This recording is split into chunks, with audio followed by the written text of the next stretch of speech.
One People Show for this week. I'm Lisa Harrison, and as usual, we have, who do we have? Brian Kelly. Yes, hello. Lisa, Bob, Chris. Gosh, pleasure. And, wow, a lot going on today. A lot going on the last couple of days. A lot going on every day, it seems. So excited to be here, and can't wait for an amazing conversation. Fabulous. And Bobby Wright. Hello, Lisa. Hello, everyone. Brian, Chris, Caleb back there somewhere. Welcome, everyone in the chat room. Glad to be here. And we will get to Caleb, guys, but in the meantime, here's Chris Hales. Hi, everybody. Welcome to the One People Show for this week. Great to be here. Hi, Brian and Lisa and Bob and Caleb, somewhere back there. Welcome to yet another show, and yes, the events are stacking up vertically at the moment, where they're coming in batches, and it's getting absolutely more and more exciting minute by minute. So welcome to the show, everybody. Now, I'm sure everybody listening to this show is aware and has heard the name of Kiri from New Zealand. Everyone stand up and clap. Everybody. Yeah, cheers for Kiri. Yep. My God, what a woman. A little powerhouse, absolute powerhouse. So today's court day for her. It would be midday today in New Zealand. So chances are she's sitting in a courtroom somewhere waiting for her turn. I put money on it that they're going to make her wait till the end of the day when they've cleared the courtroom out as much as they possibly can before calling her up, because they know what's going on, and I also would not be surprised if there's quite a crowd. So if you're in New Zealand, if you're in the area of, and excuse my pronunciation because I know it's going to be wrong, but Hawera, Hawera, Hawera Courthouse. It's at 64 to 68 Princess Highway in Hawera. So if you can possibly physically get there, that would be amazing to support Kiri. If you can't, I don't have a phone number, or do I? No, I don't have a phone number or a fax number or email address at this point, but perhaps if somebody listening does have those details, they can send them to me, and we can put them out there. There's also groups, as we speak, who are meditating and sending their support to Kiri. That room is full right now. I know it is. And if you want to participate, please do, in any way you can. Now, for those of you who haven't seen it, if you go to Removing the Shackles website, Dee put up a post a few hours ago outlining a discussion that was had for me late last night with Heather detailing essentially how she personally conducts herself in a courtroom.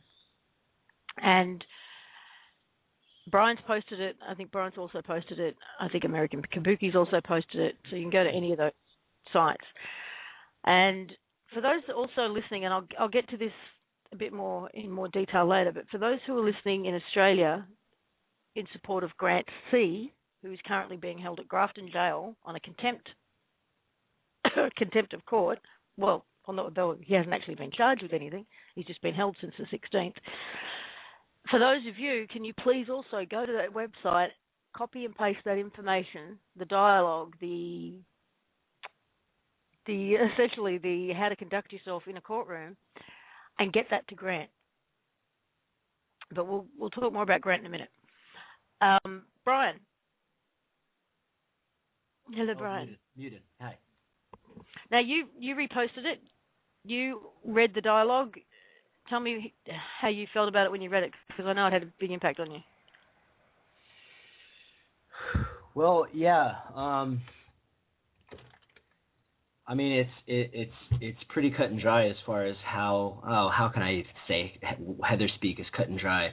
I mean, if you really go in and you read this, really what Heather's laying out is all the tools on how to defend yourself and making sure that the courts have the burden of proof as far as proving jurisdiction, what their identification is, what their standing is, what their authority is, what laws they're trying to prosecute you under, who they represent. And, the good news is for Kiri, this is not her first rodeo with dealing with these kinds of things. I mean, anybody that listened to the interview that we did with her understands that this is a woman that knows how to stand her ground. She's got a pretty dang good idea of what her rights are, and she already was pretty thorough in what her approach was going to be going into that courthouse today, New Zealand time, tomorrow, United States time. And so this is just, for me, reading it was adding on a lot of layers. I mean, anybody that really kind of dives into this, it looks as if TSB Bank is, in between a rock and a hard place. Now, I know that it's very much the court style to try to throw everything, including the kitchen sink, at people when they're standing on the other side of that courtroom, facing the judge. But ultimately, if somebody is persistent enough and they don't back down to the harassment, then she's got a really good chance of beating this thing. I know that her attitude, I think that's probably the thing I was most impressed with when we did her interview, is her ability to maintain an extremely calm and collected demeanor throughout every single one of those stories that she told us, all up to and including her meditating in the jail cell when they were trying to harass her. I mean, think about how damaging that is to the psyche and the ego of those trying to do the harassing when there's nothing that they were saying that was making her budge. Now, she goes into that courthouse today, New Zealand time, and she holds that same ground, and she sticks to her guns and follows I know that she had a nice long conversation with Heather leading up to Dee doing this post, and we also are in a private Skype room with her, and there's a lot of very encouraging messages that are floating around that present a very strong case. So we'll see. I emailed Dee real quick. I emailed Dee and I asked her, if it was such a good idea to be, because TSB and all their lawyers are following all of our blogs right now. They made that in a comment that you noticed the other day, Lisa, in one of the Skype rooms, that they had watched that video. Yes. Which well, was awesome. They quoted from the interview, so someone's listening to it. I mean, yeah. The one thing I wanted to put out there is please don't be in fear for Kiri, because Kiri's not. And yep. I'm like, this girl last night when I was talking to her, she's so excited. She couldn't wait to get there today. Yeah. So she's like a she's kid not in on fear. Christmas morning. The amount of energy that Kiri has behind her at the moment, she could probably walk through a wall. Wouldn't be surprised. Okay. Oh yeah. Bob and I were part of a thread on, and this is part of the post, but we were a part of the thread on the TSB Bank Facebook page today. And sorry, hang on a second, Brian. Bob, is that your microphone? It's a bit echoey. Oh, sorry. I'll turn it down. Yeah. You might have two on or something. There you go. Yeah, Brian, I just wanted to point out an aspect of the bank and why the bank will be very anxious to start communicating with people at Facebook level and at personal level. It has now become a marketing issue for them. The marketing people are now involved. It's not just the policies of the guys at the top and whether they want to do or do not do something. The responses that we're getting back on Facebook, they're coming from marketing people, right? And they are very skittish when it comes to things that could put their organisation in a bad light, because when all this stuff starts to break, they're going to be on the front line for the bank. And so the marketing people have a really big problem. Okay, so keep folks. If they're interacting with you, keep interacting with them and keep delivering that message to them, because they'll be running off to the CEO again and again and again saying, "Oh my God, this is what they're saying. What do I do?" Right? Yep. It's a massive pressure on them as soon as they start to communicate at social level. I think it's a really great thing, actually, a really great thing. And you've all been, everyone here listening has been amazing in their support for Kiri. Thank you so much. I mean, I know you've sent her Facebook messages, you've Skyped to, you've friended her and contacted her in any way you can. And she is overwhelmed and overjoyed and is feeling the love. So thank you to everyone. Yeah, absolutely. So once again, go and have a look at the information that was posted this morning, or a few hours ago, wherever that happens to be for you. and just learn it. Learn it for yourselves. One thing that became clear last night was that it doesn't matter what courtroom you're in what state, in what country, what the charge is, what the matter is. Nothing moves forward without establishing those four or 5 points, which is, I know who I am, but who are you? Because you walk into a room and essentially you don't know who these other people are in the room. They could have all just been pulled in off the street. Why would you presume otherwise? And the room is full of presumptions. So you get rid of all of the presumptions from the word go. You don't presume that the guy standing at the desk next to you is in fact a card-carrying member of the bar. He could be the homeless guy that sleeps outside and they just threw a suit on him. Get rid of all of the presumptions. Everybody has to... Yep. Yeah, keep going. Sorry. No, go on. Finish that thought. Well, everybody in the room has to establish their authority, their standing, what law they're acting under, and provide, what's the word I'm looking for, an accommodation agreement. Mm-hmm. Yeah. Once all that's established, then you can move forward. And until that's established, nothing happens.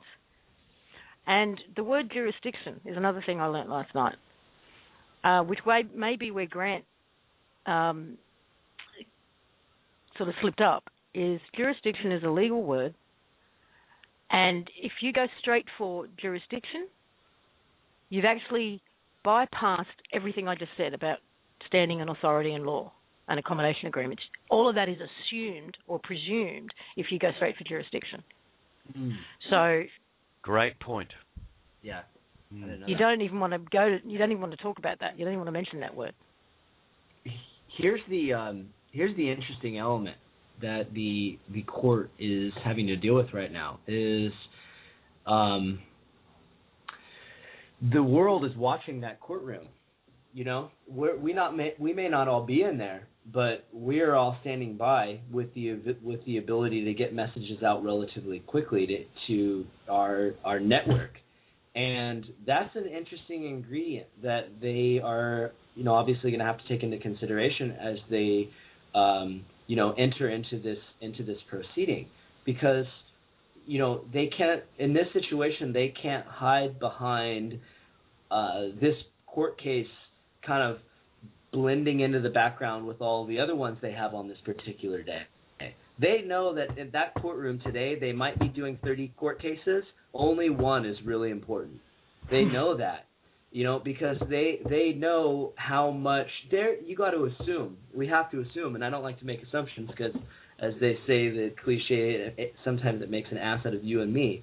But they have to assume that we have to assume that all of their lawyers and all of their representatives and all the court people, they're doing their due diligence. If they already have from moment number one, I imagine their due diligence began. But I can only imagine what they've probably found as far as by way of support for Kiri and how exposed her court case now is.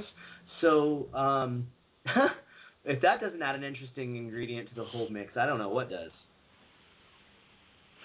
The interesting thing that's all starting to dawn on me is essentially what Kiri did was offered a contract with the bank.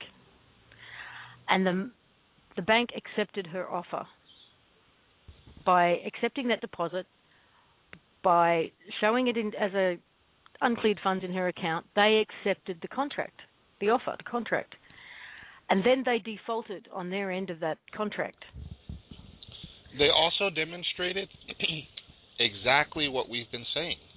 They created a data entry into her account with just a stroke of, there was $15 million, just a stroke of a key. And even though it was placed on hold, they still created the funds on the spot right there. Yep. Mm-hmm. Now, what happens today in the courtroom is essentially she has to say, or does say to those present that, you know, basically prove to me where you have standing on authority and under what law you have to step into and put your nose into my personal contract between myself and my bank. And if they can't do that, and they can't, the next step is she actually goes back to the bank and says, okay, now we have a contract. The only mistake that was made at this point is not being by Kiri, but by the bank. You made a mistake. You've defaulted on our agreement. You have an opportunity to correct it. So it's two different. She's playing two different games here. One is with the bank and the contract that she's established with them, and another one is with this kangaroo court and a bunch of people who think they have got a right to stick their nose into it. A very interesting thing to find out, and I don't know how we would do this, is to find out whether the bank asked the police to lay that charge, or whether the legal system went to the bank and said, you know, we know what's going on, we're going to charge her. I want to know whether the bank instigated that. If they didn't, then they may well actually be right on the edge, because one of the things that is not clear to me yet is whether Kiri could have drawn on those funds. Whether they did, they use this term, well, we've got to clear this transaction to make sure that, you know, there's some value in it. Well, that's the whole thing. What is also not clear is whether or not they've taken their 10%. Yes, because if they've taken their 10%, that's absolute acceptance of the contract. Oh, the fact that they deposited the funds that they used, because they had, as you know, her intent was clear. Yeah, everybody knew what her intent was, and they were expecting her. Right up to the Minister of Finance.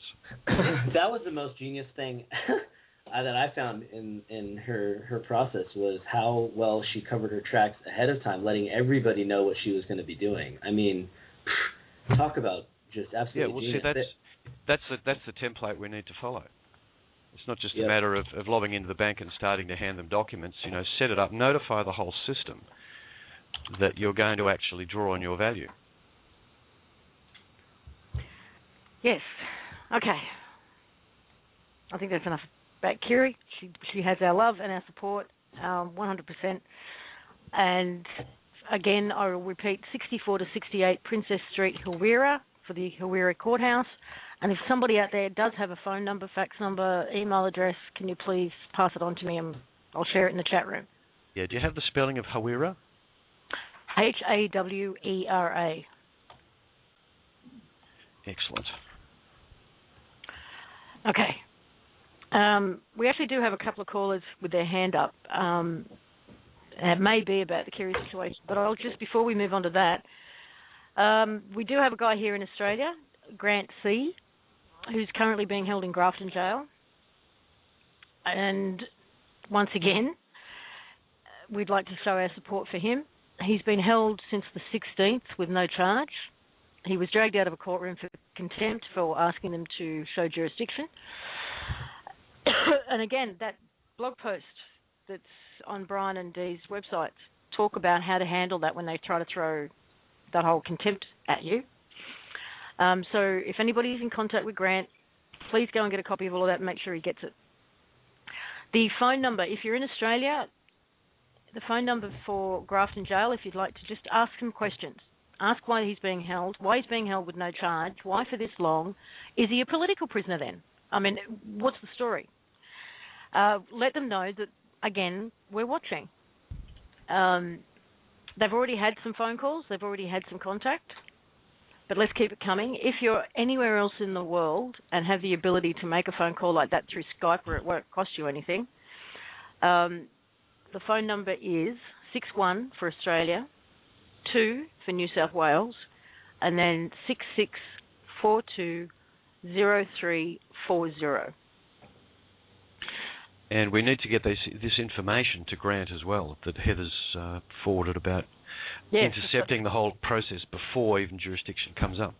There is a response for jurisdiction, and it's contained in that information on that blog post. There is also a fax number, which is 66427419. It would be nice to let them know that not just Australia is watching, not just New South Wales is watching, and see what we can do for Grant as well. Yeah, I just had a note from Mark Hoser, Lisa. He's only an hour away from Grafton Jail, and he may well pop up there to share a bit of information with him. Well, what I found out yesterday was that Grant's got access to a phone. He can call out for 6 minutes at a time. Mm-hmm. but he can't receive calls, and he can only do that during certain hours. But I really don't know what the story is with physical visitors.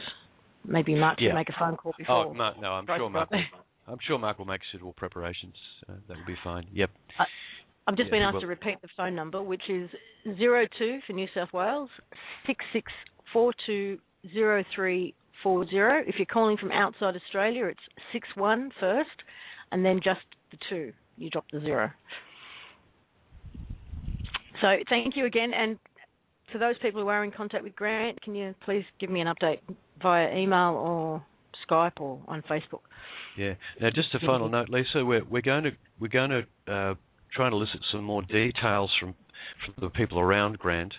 Get them on the Absolute Data Exchange. This is contact details for the judge, the court staff, whoever was involved in this particular debacle, and put them up on the Absolute Data Exchange website. And so people can actually mount email or phone campaigns directly with those peoples with foreclosure flyers or courtesy notices or whatever they want to do, or just call them up and say, hey, what are you doing? More than just the jail. We'll move this energy to the people directly involved in the case as much as possible. So please keep your eye out on the Absolute Data Exchange website and on the IUV.com website for that information. Hopefully we'll resolve this fairly quickly, but he's in for something like 26 days. I think he was supposed 28 to be. 28 days they're 28 days. holding him for. Yep. So without charge. Without charge, and that is a political prisoner. Wow. Frankly, that is ridiculous. So we'll be supporting Grant as much as possible, and we'll keep you guys informed. Thank you. My email address is lisa@LisaMHarrison for those who asked in the chat room. Okay. We've got 2 calls. I'm going to take them just in case they are in regard to this before we move on to bringing Caleb out. So we've got area code 661. Area code 661. Hi, is that me? That's you. Yes. Hi, thanks for taking my call. And what's your name? Cindy. Cindy. Hi, Cindy. Hi. I think this is amazing. I think Kiri's amazing. And I have one dot that I'm having a hard time connecting. If everything has been foreclosed upon, all the corporations and all the bank charters have been revoked, then how can we go into a bank and deposit our value if the bank charter has been revoked? If you remember, Cindy, part of that declaration of satisfaction was that all existing structures would be repurposed. They had the opportunity to repurpose themselves in service to the people. So by presenting that to the bank, and anyone who goes to the bank, understand that you are presenting an opportunity for them to repurpose themselves, because the current operation is fraudulent and it is continuing a slavery system. Now, they can choose to continue to participate and be an accomplice, each of those individuals that are working, but they do have a choice. Excellent. Very Does that nice. make sense to you? Thank you. That actually, real quick, that plays on an email that I got. Somebody emailed me. They very supportive, just like Cindy. They were wondering why there was a 10% fee being offered. That was way too much to give to an old dirty bank, and that it goes under the same answer that Bob just gave. Is that if they are repurposing for the best interests of humanity, then obviously now it's almost going into a different set of hands. I mean, I think that we could all probably agree that if the banks agree to these new set of rules and standards, that they're entitled to their fair share, considering they are now no longer supporting the old system. Excellent. Thank you. Cool. Thanks for calling, Cindy. Thank you, Cindy. Okay, we have area code 612. Oh, hello, everyone. This is Donna. Hello, can Hi, you Donna. hear me? Yes, Hi, it's Donna from Minnesota. I was hoping that Dee or Heather was on tonight, but I'm really proud of Kira, and she's brave and walking her talk, and I'm happy to hear that we're all moving forward with our stand. My question is, we're also doing this with one of my friends. We sent courtesy notices. You might have remembered I called a while back to talk to Heather, and we asked for their standing. We asked for their proof. And instead of responding to them, the way they responded was with an arrest warrant, and the person was arrested. He's been in front of the judge, did not contract at all, very similar to what you guys are putting out to ask. Did not contract, did not take an attorney, did not even go pro se, went sui juris. So they spent a considerable amount of time, the judge did, trying to get him to capitulate, which he didn't. But what happened next is they scheduled it for trial, and trial is in the end of August. So in other words, they ran right over top of everything that you guys are suggesting that we do. And I'm just wondering what is going to be our next step. He does have courtesy notices in place with weekly, what do you call it, billing. He's actually billing them as we speak. So what would you guys recommend that the next step is? If you get a chance to ask Heather, I read that she shut down her courtroom or her court when they fraudulently foreclosed on her house in Washington, and I'd like to know what procedure to do that if we can shut down some of these courts. Thank you for listening, and I'll mute out. Thank you. Thank you. Who wants to take that one? Okay, look, I'd say it's interesting to know. Well, I'd like to know what the original matter was, or what kicked this off. If you, Donna, if you're still there. This is Donna. Do you want to ask me a question, Lisa? Yes. What's this matter? What was the matter about? The matter was that we were establishing the Republic all throughout the entire United States, and we had our own Congress, our own Senate. We had our own court, and they are charging us with counterfeiting a seal, which is totally ridiculous because they're the ones who are corporate. We are de jure. And we did not do anything wrong, but of course they have the enforcement, they have the guns, and we're left here hanging to defend ourselves, which we shouldn't even have to because they don't have standing. We're the de jure, they're the corporate. And you weren't using their corporate seal?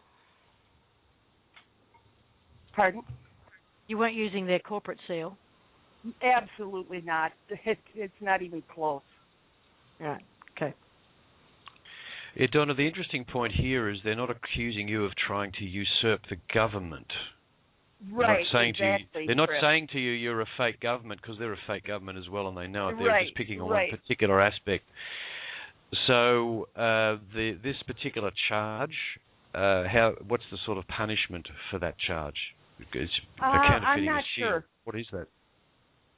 I'm really not sure about it.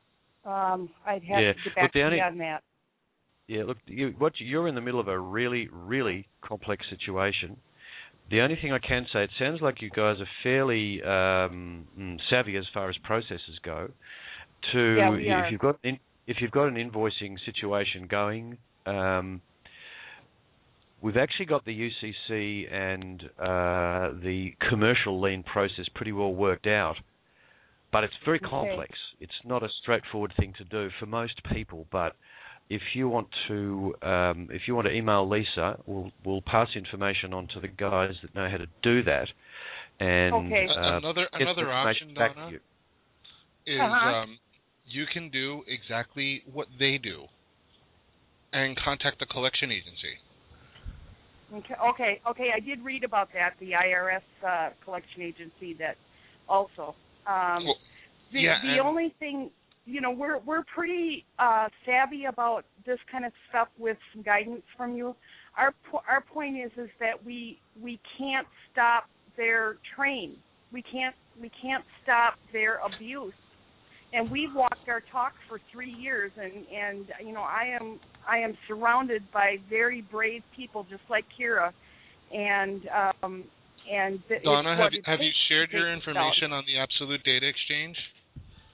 No, I haven't. Okay. Yeah. If what you share all the share all the details that you can on the Absolute Data Exchange, so that you can get more support. Get people calling, so that they know that this is something that is now public. Okay, that would be super, because if we can get the exposure, it's in a Colorado courtroom. They've used Utah lawyers to. They aren't even using Colorado people. They're using Utah because they know that they've got some real liability here, but they're ignoring the entire thing. So. I'll try to stay in contact with you guys. Okay. All right, thank you, Donna. Thank you. Okay. Okay, here we go. Area code 336. Hello? Area code 336. Yes, hello. It's Randy. Oh, I knew it was Randy. How are you, Donna? I'm doing wonderful. How are you? I'm good. Did you get a convoy turn up at your house? Not yet. I got a call, and several people want to come and have a meet up, and I agreed to that. So I'm just waiting for a call back when everybody can do it. Lovely. And how's the house? Come? See what? Brian said he wants to come. Oh, come on, Brian. Somebody asked me the other day, do you smile all the time?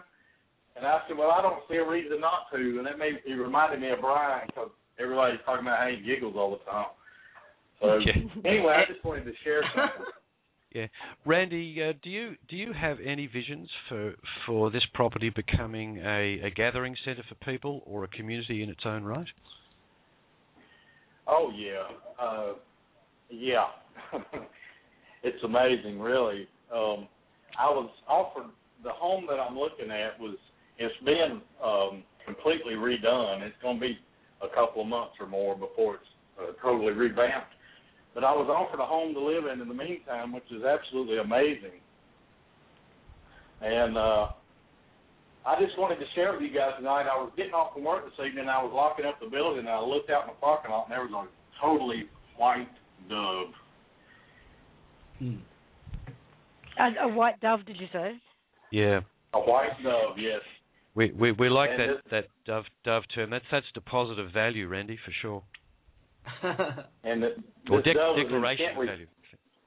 Exactly. And this dove was intently staring at me like, I have a message for you, but I just felt like I had to share that tonight. Hey, man, the way I always look at it is if you saw it and you thought it was a sign, then that means it definitely is. Well, there's been so many synchronicities in my life lately. It's just amazing.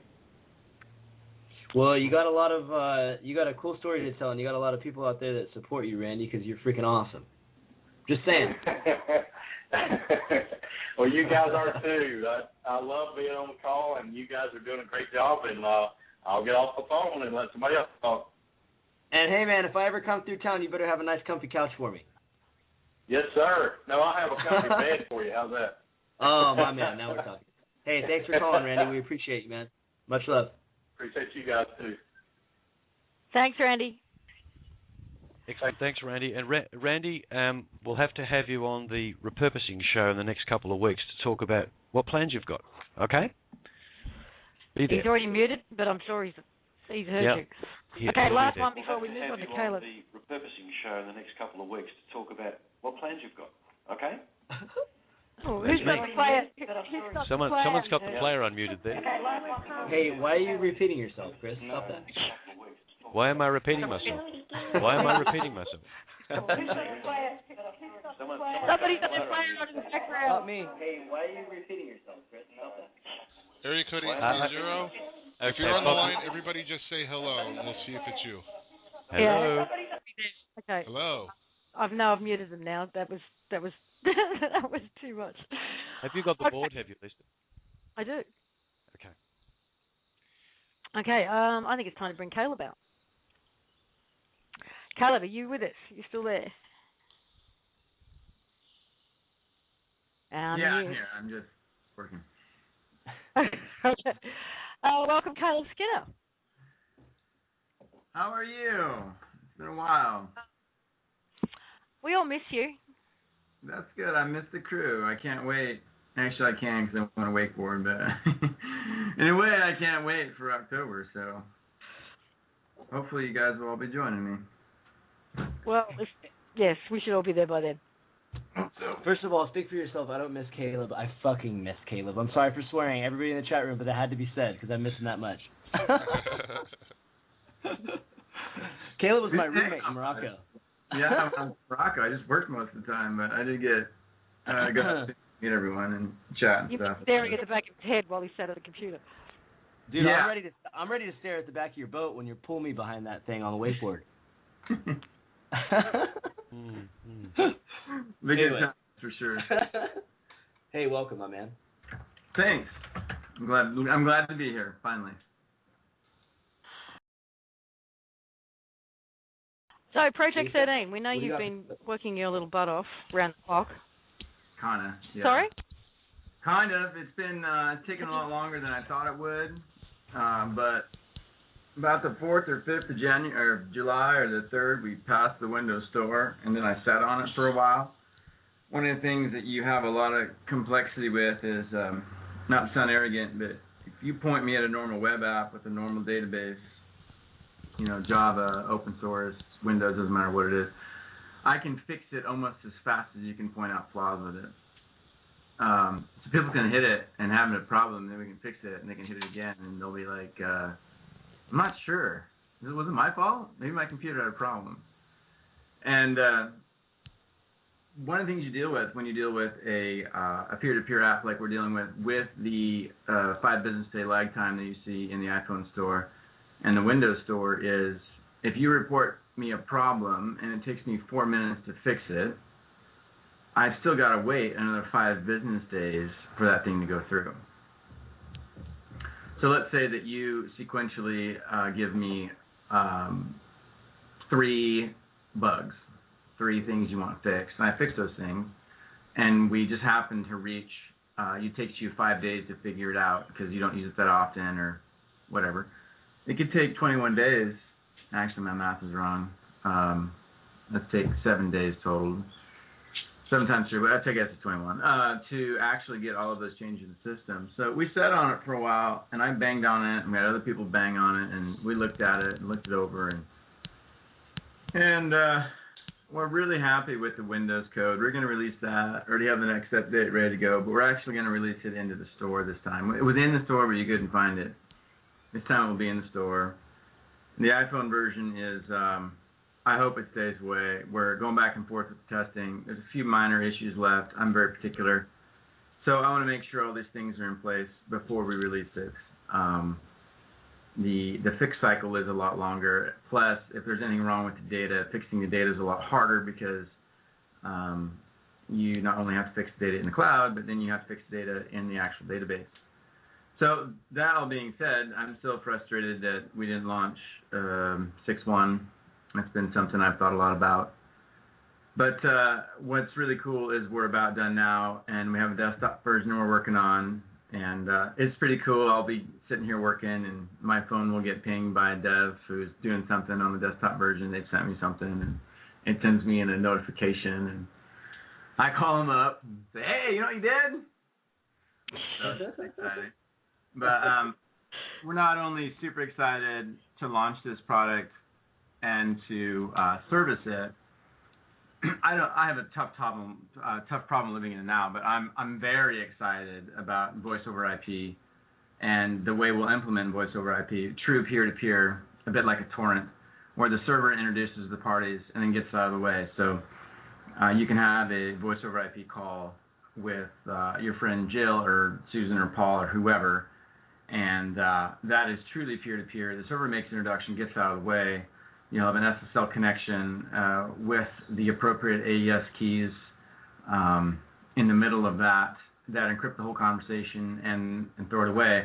And the only way that can be listened to by a machine is if someone puts a bug or they have a search warrant. They come in with the proper paperwork, and they put a search warrant on one of those devices that's involved in that. But the server will stay out of the picture, and I'm super excited about that. And we're also, probably the most exciting thing for me is that we're going to implement RSA keys to pass the invitation back and forth instead of an AES key, making the system from the server side truly not know what it's doing. That will be super exciting. That'll come out in the 0.5 release. I just got to take the time to dig around in the iOS side and figure out how to do a RSA key that works with the Windows side. That's the big deal. You can easily do an RSA key on the Windows phone. You can easily do an RSA key on the iPhone, but to get them to communicate and cross the platforms and all that tends to be a little bit more work, and you have to go through and figure all that stuff out. So there's a lot of stuff that we're very excited to release and work on here in the very near future. And I really believe we're going through each application and we're trying to ask the user to trust us very little. So whenever I converse, if you happen to, converse with me in conversation, I like to use the phrase as little as possible, trust me. Because you shouldn't have to trust me. I should just do my job and you should do yours, and that should be the end of it. There should be no trust involved. It should be the product that we look at, the end result. Unfortunately, when you do use a piece of software, unless you want to go back to typewriter, do everything manually, which maybe you do, but that gets ruined as soon as you stick it in fax or in the mail or anything else. But when you launch an app on your phone or on your computer, the thing runs, and so I can have, if I want to be deceitful, not be transparent, I can have code run there that will harvest your RAS key or your AES key, send it to my server. So to combat that, I want to hire a security firm, or actually contract a security firm, and get them to every 3 months, every 6 months, every 9 months, whatever it is, review the app and make sure, verify that we have no backdoors in it. And I've got no problem paying for that. To me, there's some consternation in that we'll have to use a different firm every time. So I've got to get, 16 firms on the line or something that are all actually smart enough to review what we've done. And then it's very inefficient to bring a new firm in every time, but it also keeps someone from saying, oh, well, you have a relationship with Jim, and you've known Jim for 10 years, and so obviously you're going to work with Jim, and he's just, he's just boilerplate giving you the result you want. So, unfortunately, we are going to have to create an app that someone is going to have to trust us on, but I believe we'll be able to put enough checks and balances in place that we can provide a degree of trust. And the other thing that's very powerful in all this is the idea of contract. I mean, when you do sign up, there is contract, not an agreement, but an actual contract between myself, obviously the bit assassins, which is the representation of my, creativity or whatever, and you, the end user, so that you can, that we have contracts in place that says I won't harvest the information however it gets to me, and I won't, but we need that contract. Contract's very important. We need that bit of writing so that if I hit by a bus or whatever it is, that Project XIII continues to grow and live and exist without me, and you are always safe. Very important. Your safety is very important. Obviously, the first thing in all of this is to keep the machines from reading your stuff, and we've pretty much done that. The next point is to make it very secure. It already is very secure. We're going to make it even more secure. And I'm a wee bit of a perfectionist, so we'll chase this down and beat it into the ground. But I'm very excited. So probably more than you could handle, but there you go. Very excited. You're a wee bit of a perfectionist. Talk about your understatements. Anyway, so just to recap, the Windows app is done. Yeah, it's been done for a while. It's been done for a while. It's in the Windows Store. Every time I resubmit it, it has to go through that 7 days or 5 business days of processing. So in the time that it's been done, we've continued to make. It'll never be it'll never truly be done because software evolves. So you get down for revision, and then you work on it some more and find some things you can tweak, and then you make that change. So what we did is we got it to pass the store, and then I sat out for a while, and we started, because there's two kinds of testing you go through. You go through, I call it dev testing, or development testing, or developer testing. The developer says, does that piece of data move from point A to point B? It did, great, I'm going home. Then you have user testing, where the user might say, yeah, it worked, I expected it to. Why are we celebrating that? What I don't like is this is in the upper left-hand corner, or this is in the middle, or this is, and so you have to go through that process. And so I don't like to waste time, so what I did was made changes to the app between now and then, and now I have to resubmit it. So we're waiting for it to pass. It should go through maybe Tuesday, Wednesday, Thursday, something like that. It just depends on the backlog and who looks at it and so on and so forth. So, I mean, how does someone actually get to it? Do they go to the Project XIII website or? Yeah, let's go to the Windows Store. They'll go to the Windows Store and just download it. Windows Store and download it. Yeah. Okay. The Apple app? Same thing. You just go to the Apple Store and download it. The Apple app, I hope to have it in the store by the end of this week, meaning to start the testing process. I'm sure that it will pass the testing process, so they have the same 5-day sort of situation that you have to go through. Okay. So, and desktop is how far away? It really depends on how busy I get and the response that we get from the community. So right now I've got Deb working on it, and there's a bunch of pieces that are kind of half done, and we have to finish it up. So I'd say if I get to concentrate on it 3 or 4 weeks, if I have to go find work and all that other crap, I don't know, 4 or 5 or 6. The reality of it is that there's a lot of people that will just use the phone side of it, and that'll be good enough. But as someone has pointed out to me, there are real people that want to use this as a real, they want to send real messages, like a real letter, not just, hey, you want to come wakeboarding. And so we're trying to accommodate those people. And to be quite fair, I don't like typing on a phone either. If I have my preference of a keyboard or a phone, I don't care if it's a Windows phone, Android phone, iPhone, tablet, whatever it is, I want a keyboard. And so if I want to sit down and type a 600-word or a 1,000-word message to somebody, I really want a keyboard to type that in. Yeah, that's no fun on a phone.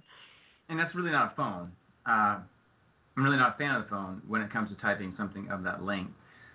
And so those people have made a request, and it makes a lot of sense to honor. And so we're going to be definitely driving towards completion. The cool thing is that if you have access to the server, whether it's through an iPhone, a Windows phone, a desktop, it enables all of the platforms. So it's not like you pay a license to get on with your phone and another license to get on with your desktop and you have another license to get on with your blah. If you paid a license, it's your data, it belongs to you. If you pay for that fee, then you can get on with anything. And I hope to God I don't get someone on board that wants to download or have 100 devices hooked up to it. But I'm going to consider them the exception and not the rule. And not don't limit me, Caleb. Don't limit me. I know. I got 98 devices. You got 100 ready to go. Hook up. I'm just going to sit there all day. I'm sorry, I just had to throw that in there. No, so we have some things like that. As far as setting up the account and stuff like that, you're just going to go onto the iPhone and say, I want to buy a subscription, and you're going to buy a subscription that auto-renews, so 1, 2, 3, 6, or 12 months, or you buy a subscription that doesn't auto-renew for the same duration. For the Windows phone, because the first 60 days will be free right now, 30 to 60, probably 60. I want to make it free as long as I can, and then I have to take money for it because I'm going to go broke if I don't. Plus, I'm hopeful that people will find stuff and be like, "Hey, Caleb, fix this." So that'll be our exchange. What do you need from us? What do you need from the public? I need the public to say, because you guys are the end customer. So remember, the advertiser. One of the beautiful things about all this is the advertiser isn't the end customer. I'm not just trying to get you so I can get to your data, and then my real customer is the person paying the bills, which would in this case would be the advertiser. The real thing I need you to say is, "Hey, what would be really great is this." Or, hey, what would be really great is if we put this there. Or what would be super fantastic if we move this little icon from here to there. All the little things you can think of, I'm probably going to have to get another intern, But I'm going to have someone go through all the emails. I'm going to try anyway. Hey, Caleb, I'm sorry to interrupt you. Do you have, if somebody wants to send a donation to your work, do you have a PayPal address? Are you taking donations? No. For Project XIII, you're not. So it looks like the comments, all the comments that are coming through on the chat right now is everybody that looks like all the people that didn't understand why there needed to be a fee to support your business aren't really showing up today. So I don't even. Oh, I mean, we can address that. That's good. No, those people are warned in needing an explanation and demanding one. I'm happy to address it. The real issue is in the computing world. Those are really this addresses a very fundamental issue to me inside of digital rights, and that is people. If I was to walk into your house and take a stool or a chair, or just take the couch, for example, people might say, "What are you doing with Brian's couch?" I might say, "Well, I saw it through the window, so I'm going to come take it." And be like, "Well, that's his house, dude. What are you doing?" I'm like, "Well, I saw it. I'm going to come get it." And then there's this thing we call the internet, and people put like a song, because I used to play in a band, and this one really gets me. You put a song out there, and suddenly that song is on 1,400 torrent sites, and everyone can download it for free. And you think to yourself, well, my God, none of them showed up at my practice facility, and for the months it took to get that song right, and studied all the poetry I studied, and did everything else. They just took that which was mine, and ran off with it. And they don't really. I'm going to give them the benefit of the doubt. That they don't really understand that they're taking something that someone else labored for, because they were just on the internet. Whatever the internet is. They just happened to find this thing, so they took it. Well, the fact is people have become, in my opinion, very used to getting things for free. So they get things for free that way, which is, in my opinion, both illegal and unlawful, because you're taking someone else's value, which is bad. And even if it's some obscure band, it's bad. And even if it's U2 or Aerosmith or some very successful band, it's bad, because they still had to do the work. And I don't care if they have $1 gajillion in their bank account. They still expended labor to create that product for you. So the decision that they get to make is, I'm going to create this product, that's good, and then they make a next decision, I'm going to sell it for X, so that's good, and the only decision you make is whether you'll consume it or not. Just like I've been to shows where the artist comes out 3 hours late. Guess what artist I don't listen to anymore? That artist, because he's rude. You know, like, you can't do that to me. I don't care how cool you are. And this is a fantastic artist, by the way. I'm super disappointed to have to get rid of all of this stuff. But he's rude. And he had no reason. Who is it? I'm not going to say. He was. Put it in the chat. Put it in the chat. Just kidding. I'm not going to say it. That's enough about that particular guy. But anyway, the bottom line is that when you expend energy on something and you create it, okay, if I'm not taking something from you, there's no equalness in the equation. So our good friends at Facebook, and if I hung out with Mark, I'm sure we'd have a fantastic conversation. We'd have a great time. We'd drink some beers, might play some shuffleboard, maybe go wakeboarding, and we'd have a good time because everyone is giving him their information. He is not taking anything from anybody, okay? We give it to him. That's why I dropped my account. Same thing with Instagram. Same thing with Twitter. Same thing with Google, Gmail, Hotmail, all these other things. We willfully accept the fact that, you know, we're not going to pay for an account. Now, there's things I have problems with, like the folks that run. There's some secure mail site. I forget the name of it, and I'd be happy to drop their name. I don't remember it, but they said, "Oh, we have secure mail," and it turns out it wasn't. And you should never say stuff like that. People paid for it. They paid for it to be secure. You intentionally made sure it wasn't, so people have backdoors into it. You lied. That's bad. Very bad. But everything else people give away. And so I've made a conscious decision. One of the reasons I started this whole thing was I was annoyed that people had my data for free. Here I am, giving my data to Google, giving my data to Facebook, giving my data to whoever could run a server. You know, it's in all these backups. And I don't want that.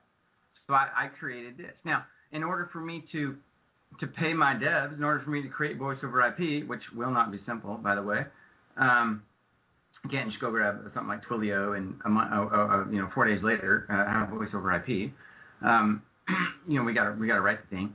unless I can find something in the open source community, and then I have to go through 100,000 lines of code, or whatever it is, 10,000 lines of code, and make sure there's no backdoors in it. We have to.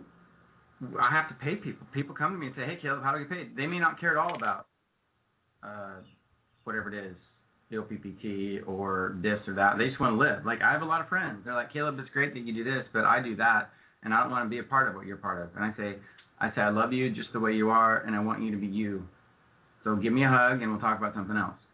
Yep. I have to deal with that guy, right? That's my life. That's what I get to do. Okay? So I have to take that, but see, that guy's still very valuable, right? He's very valuable. He has a skill set. He wants his labor returned to him, because that's what, when you hire somebody or contract somebody, that's what you do.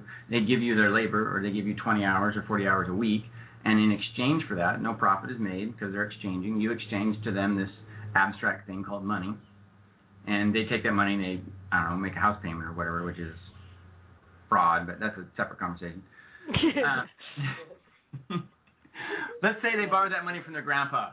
So it's not fraud. But Caleb, you've actually got people right here, right now, who are prepared to prepay for this. You know, we'll pay for it now, and if that helps move it forward, when it comes online, then our contract starts from then. Super exciting. So here's what I want you to do. If you have a choice, use a Windows device, not an iDevice, to make payments. And the reason why is our good friends at Apple have a 30% take on the store. So if you sign up and you say, "Listen, Caleb, this is fantastic. I want to support you. First of all, I want you to buy usernames. Lock them up. Okay? So that you lock up, 1239564 for the next 12 months. Okay? And you lock up, I don't know, Vladimir and whatever you want to do. Lock up usernames. Do that. Each device supports multi-user. Each user needs its own license to get to the data. Okay? So that's one way you can do it, probably the only way. I will not take donations. This is not. I refuse to be part of a donation company. The Wright brothers got a plane off the ground without donations, and they were little tiny. Nobody. They should have been nobodies. They were nobodies actually, and they flew first. Someone else discovered rubber because he had a thing in his stove in his garage, and he dropped something on it and touched it, and it became rubber. This is how invention is made. I'm not going to get into crowdsourcing. I'm not going to spend. The problem is this. If I take money, pretty soon I stop writing code, and all I do is manage people's expectations. And I don't want to do that. I want to write code. I really like writing code. Actually, I'm really good at it. And I don't want to stop doing it. Like it's, oh, God, I got to do 30 seconds of paperwork or write 4 hours of code. Let's see here. Let's write 4 hours of code. I really like to do the coding. And so we are so close to having a product release that someone can just grab a Windows device. I have to turn the credit card stuff on, which takes another week or so. Amazingly difficult code to write. And the reason we want to use, I'm sorry, I'm taking a very long way around explaining. When you use a iDevice to buy something through their store, you pay a 30% fee that goes right to Apple. So you pay me 99 cents. In the background, Apple takes out 30%, and there's nothing you can do about that. Okay? So if you have a choice, wait. Okay? What I need to see is interest. Interest is the biggest indicator for me. Right now, we're charging 1 energy unit per month. If I get 1 million people that want to sign up, we're going to drop that in half, or by 75%. Because the reality of it is, I don't need to make that much money. Because it doesn't really mean a lot to me. So someone else might want to. Again, it doesn't matter what something costs. You look at it and you look at your ROI and you're done. For me, I want that contract in place.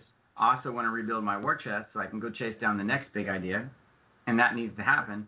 But I also want Project XIII to be very, when you get into a house or something, there's just certain things you do. I want people to, in their life, go, oh, I'm going to spend 10 cents on this a year. I want this to be everywhere. I want everyone in the world to use this. So I want it to be really, really, really, really, really, really cheap. In the same breath, in the same sense, I also want to chase down all of these, this piece of technology that's 100 years old from Tesla, no one is doing anything with. And some of these things are going to take more than what I can save in a year or 2 or 3 on my own to go knocked down. And so, part of why it has to cost things is not only do I need to recoup my costs, but I want to build my war chest so I can chase the next thing. And let's face it, lots of people spend way more than $1 a month or one energy unit on just coffee every day. So to show your interest and to show you what kind of interest is out there and who's ready and waiting, using a Windows device, go and lock in your username. Yeah, just go log in. And you do that at the Project XIII website. No. You have to download the thing onto your phone. The website will stay stupid. It will always be stupid, and I'll never ask you to log in through a website. I don't want you to. Right? You have to log in to your computer or your phone. Your computer will then make a web service call to a server and say, hey, this is Jim. This is my password. Oh, I know about you. Oh, your license is good. Away you go. Okay, great. But we are steering intentionally. We're making a very intentional decision. We are not going to store your data in the cloud, except like your license agreement and your username and password. We don't want to know anything about you. We want you to. So for those people who don't have access to a Windows device, and are you talking specifically a phone, a Windows phone? Right now, the like I said, the Windows phone should be out this week, Tuesday, Thursday, Wednesday, those time frames. And the iPhone should follow it very closely. I hope to have it in the store for review at the end of this week. Okay. So the real issue that we need is I need to know that people are interested in this. And I don't need to know that very many people are. I just need to know that enough are. Because, I have vendors. I have people. Everyone's a vendor to me. I have contractors like, dude, this is fantastic. I really want to work on this. But they're not stupid people. These are people that have been in the software space for a long time. And they command a very high price. And I don't mind paying it to them. It's not unreasonable. They're very good at what they do. But it does cost to pay them. And they're not the ones that should have to take the risk. When I was consulting, I said, listen, I don't care what you do with my value. If you ask me to do Y, I'm going to do Y. If you can charge X for it, I don't care if you can pay for my time or you make $100 million. I get it. You're the one that took the risk. So if Jim shows up and says, hey, man, I really want to work on this, I don't want to come up with a new idea. That's not what I want to do. I have 3 kids, and I want to work 8 hours a day or 6 hours. I'd really like to see people work less, but I really like to work 30 hours a week, whatever it is. I really like what I do, and I'm insane like me, and I want to work a lot. I want to be able to say, great, this is kind of what, I say that your value is worth, and let's get an exchange going. It costs money. It's the reality. And the reality is this is not a small product. It's a very big product, right? So we have voice over IP. We want to do all of your social media. I got people that want to be able to put data in here that they can reference from an outside site, which would be very interesting for me to figure out how to do. Ultimately, I've created the world's largest digital hard drive, so I have to set up a data broker inside the cloud because the cloud won't store anything. But you could go into your device and say in the future, I'm going to give 5 gig. Let's say you have a desktop media server or something. And you'll never miss that 5 gig, but I might, pay you 15 cents for that 5 gig or whatever it is. So there's lots and lots and lots of stuff to do, and all of that takes time and takes dev effort. And the really cool thing about this product is I call it like the movie star model, right? Where you take a movie star and you pay them this enormous amount of money because the price point of the product they sell is so low. So just as an FYI, I refuse to go to movies anymore. But yeah, I absolutely. So I won't tell you what services I Caleb, go to a movie with me, man. No, I won't. I'm like, I'm sorry, dude. Too bad. Come on, dude. Couple guys checking out a flick. No big deal. Nope. Sorry. No, will not go to movies anymore. All right, fair enough. My life-changing decision. I refuse. But they produce this product that everyone can afford to purchase. So I see Project XIII in much the same light. I want to create a product that everyone can afford to purchase. And I also want to bring back what I consider to be capitalism. So I know isms are frowned upon, and I don't really blame people for that. Capitalism has been intertwined with fascism for a long time, at least 100 years in the United States. People don't know what it means. And so typically what people do is they find a product, they chase all of the competitors out of the market, and then they drive the price up.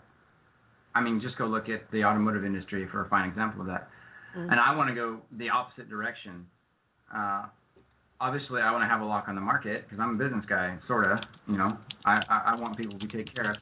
But I also want this product to be cheap. I want it to meet the needs of people everywhere, right? So I don't care if you're in Sudan or in Africa, in, let's say, Congo, or in Europe, maybe you're in Switzerland, or, you know, the UK. I want people to be able to use this. And so I want to drive the price down. I don't want to get a lock-in. I don't want shareholders. I don't want people saying, how much are we going to make on this year? I want to say 0. That's a good number. My dad always told me you're better off to run a company that makes 10 cents a year than run a company that loses 10 cents a year.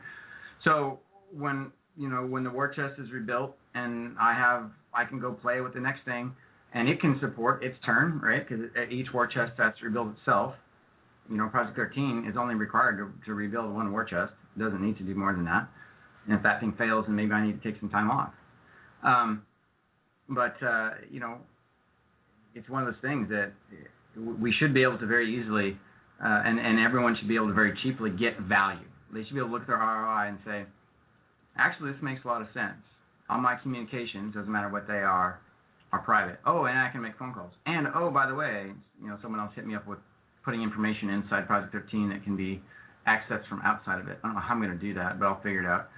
I know how I'm going to do it. Well, everybody's super excited, Caleb, and I think that based on everything I see in here, that no one, I don't think there's really that many people left, at least as far as the crowd that you're talking to tonight, that don't understand that I mean, $12 a year, for crying out loud. I sneeze $12. I want to cut that price point, right? I'm not looking at a bunch of shareholders who are saying I have to hold or raise that price point.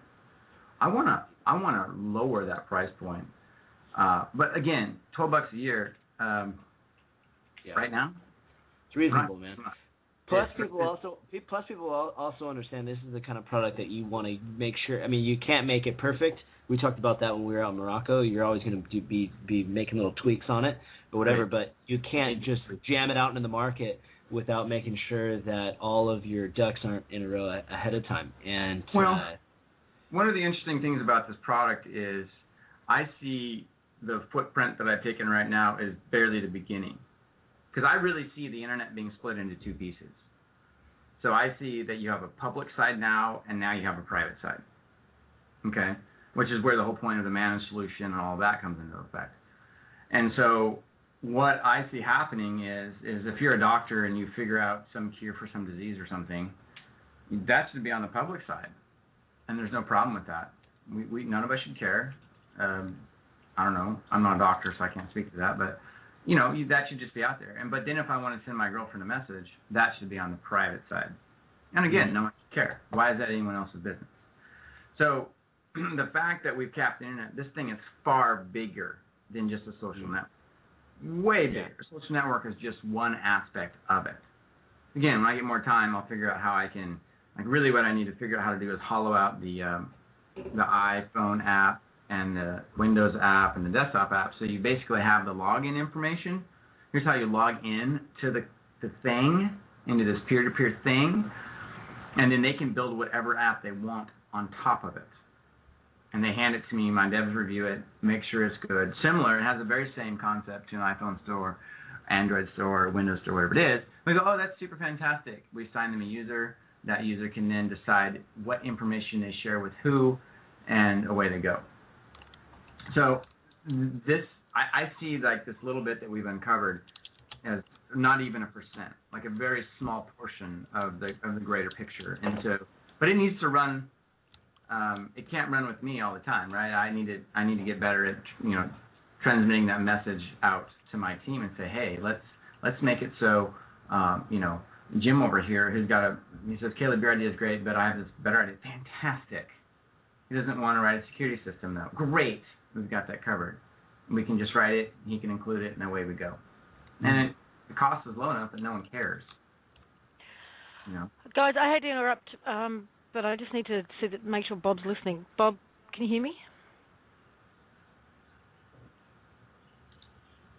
Yeah, I had a feeling he ran away. So we've actually got Kiri online, but we're trying to bring her into this call, guys, so she can give you an update of what's happened. But Bob's run away. Well, first of all, let's thank Caleb for coming on. No, I'm sorry, I was only muted. Oh, okay.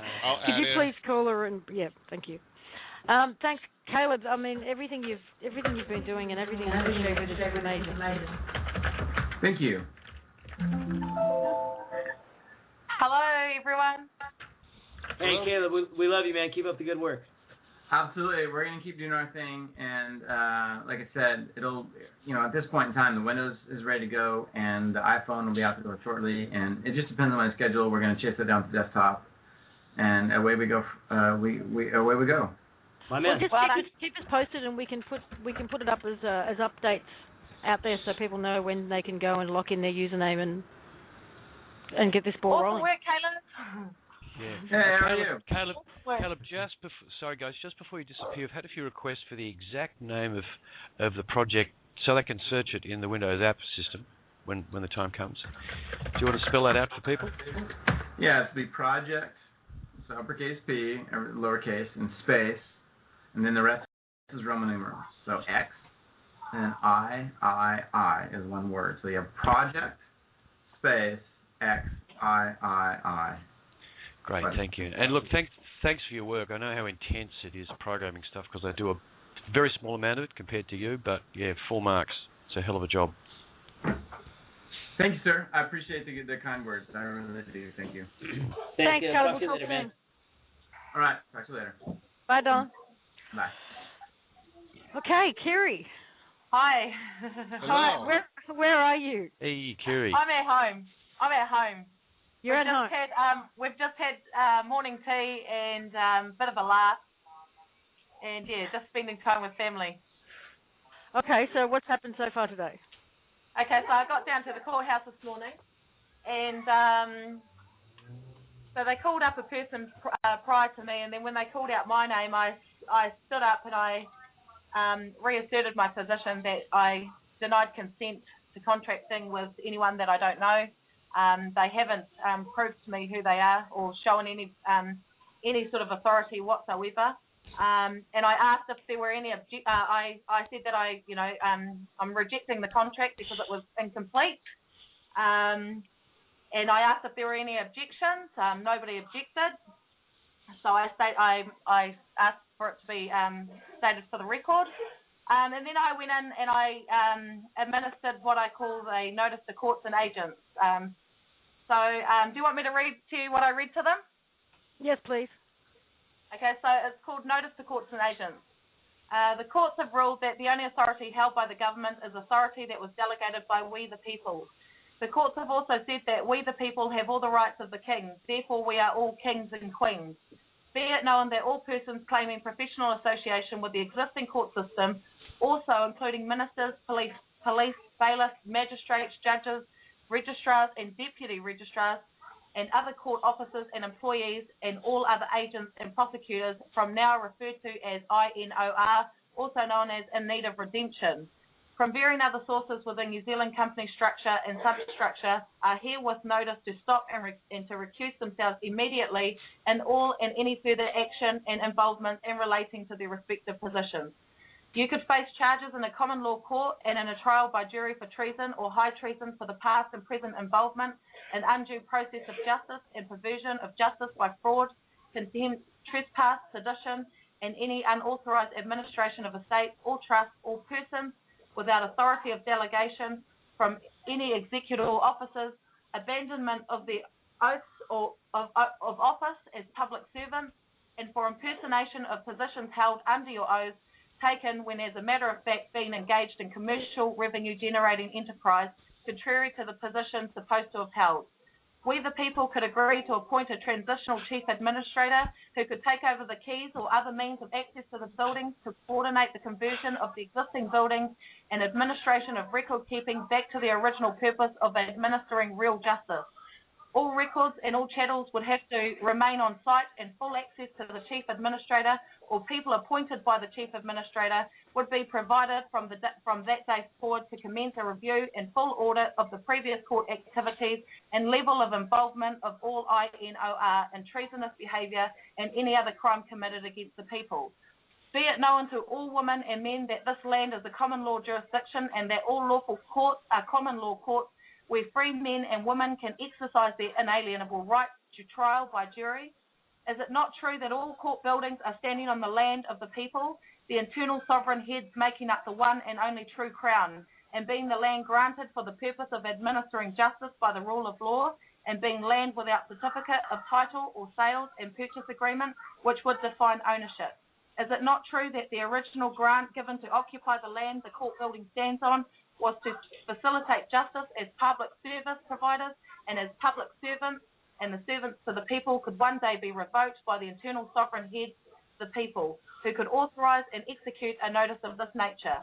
Is it not true that any officer of any court and any government official, also including New Zealand police who have attempted to compel or compelled one of the people into their foreign corporate commercial jurisdiction by accusing them of being a person who has perjured their oath and were engaging in treason and sedition, and they have no immunity whatsoever because all officers of all courts are presumed to know the law? Is it not true that no government official who represents anything about New Zealand has any authority whatsoever over the people, and the minute he or she attempts to assert any such authority, he or she immediately purges his or her oath, engages in treason, also known as a breach of trust, and is engaged in sedition because he or she is making war against the established government, which is the people, and he or she immediately loses all immunity he or she might otherwise enjoy. Is it not true?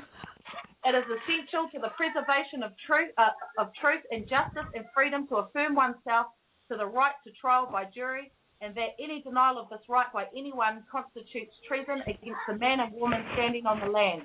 No Parliament, also known as part of Management Committee of the New Zealand Company, can legislate to abolish or diminish this right protecting life, liberty and property in a common law jurisdiction, and have no standing as sovereign crown, and never had such a standing as sovereignty was never ceded to the New Zealand Company by the man and woman on the land.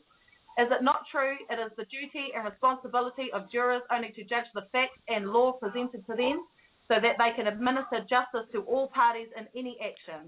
Is it not true that unless a court obtained the clear written witness and unequivocal consent of all parties with full disclosure given and full understanding of definitions and interpretations of all words used in plain English and without duress applied or threats being made or tricked or deceived to be without a jury?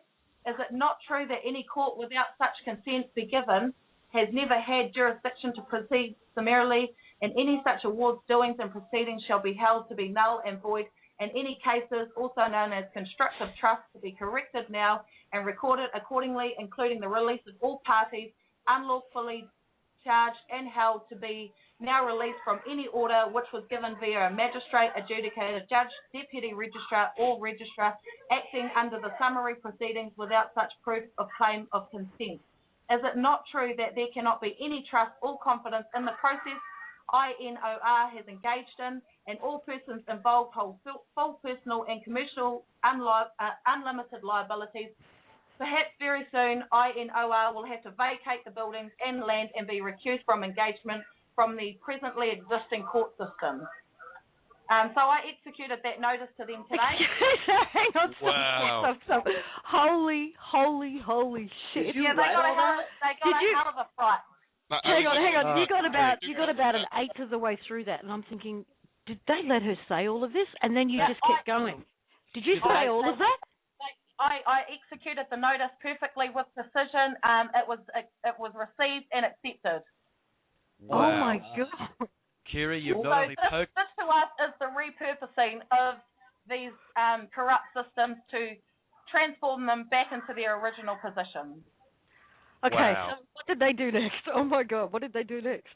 They demanded that I stand inside, and I just ignored everything they said, and I continued to read the notice and execute the notice. Then I had an officer come up right up to my face while I was in the public gallery, and he told me to shut my mouth. He said, "Shut up," and I just ignored him and I continued until the notice was complete. And then what? And then I got arrested. What? So I was kidnapped again from the courthouse. I was kidnapped. I was attacked by two men and a woman purporting to be peace officers, and it was very funny because all three of them struggled to handcuff me. I never put up any fight whatsoever. I just stood in my ground. So by standing in my ground, all of the support from everyone around the world, my tupuna, which is our ancestors, they were all with me, and they could not budge me. Oh my God! So it took wow, a lot of them. It took an awful lot of them to handcuff me. In fact, they couldn't even get the handcuffs on me, so they dragged me out of the courtroom. Then they attempted to throw me into their vehicle, which they couldn't do that. The only way that they were able to get me into their car was by attempting to dislocate my thumb. And now, so what? Did you have people filming all of this? We had a recording going, and it was in my pocket, and this whole thing was recorded. Once we got down to the police station and they were trying to process me, they do a pat down. And when they discovered that I had my phone and stuff in my pocket, they took everything from me. Right. Wow. Now, what was the charge at that point? Well, the new charge is now I've breached the peace. You certainly have. You've breached their peace of mind. Yeah. So that's the charge. I've breached the peace. But they've let you go. They've let you go home. So yes, they've let me come home. They threatened to. They said to me that they attempted various times to contract me. They even tried to put me onto a what they call a duty solicitor, and so they throw me in this room. And they said to me, "Get in there and sort it out, and tell her that, and she'll help you." So I go in this room, and I just reaffirm my position once again. I tell her exactly everything that I've reaffirmed to every single one of them since last week on the 18th. And so this duty solicitor starts writing my words down for me in her own words. So I said to her, no, those are your words. I don't consent to that. They're not my words. And she says, oh, look, yes, I understand that, but I'm just writing this down for you. And I said, well, you're writing something down about me, and I don't consent about that. So you make sure that you let people know that those are your words and not mine, and I don't consent to any of this, and I don't require you to represent me. Who gives you authority to represent or present me? And she got angry with me after that. She picked up her papers and she said, fine, stuff it, you're not going anywhere, and represent yourself. I said, that's fine, thank you, I accept. I do consent. Oh my God. So they dragged me out of that room, they shoved me in another room to sit and wait, then they pulled me out of that room and they pushed me into the courtroom. I put my hands up in the air and I said, where do you want me? I'm going to do whatever you want because I consider them to be armed and dangerous, and I consider you to be fully capable and dangerous yourselves. So where do you want me? And they said to me, right, we want to deal with this matter. I said, well, like I said to you before, I don't consent to any of this. You're attempting to enter into a contract. You haven't given me full disclosure. Therefore, I don't consent to contracting with you. And it's at that point I asked for her to clarify, because she said to me, are you Kiri Campbell? I says, yes, I am Kiri of the Campbell family. I says, and she says, what's your name? I says, what name are you referring to? Are you referring to my given name, or are you referring to my legal entity? Could you please clarify? She said to me, look, you will answer the question, do you want to go home or not? Do you want to be let free or not? I said, I wish to go home. I want to go home right now. That is what I want. And I will reassert that to you right now. I want to go home. So in that sense, they didn't really have any joy. So they, and funnily enough, they actually closed down the entire courtroom. So no one was allowed in, no one was allowed out. The only that's not funnily enough. That's standard practice when they're not dealing with someone who knows their stuff. The only people that were allowed to come in were the people there that were representing me, which was my jury, my lawful jury of my peers.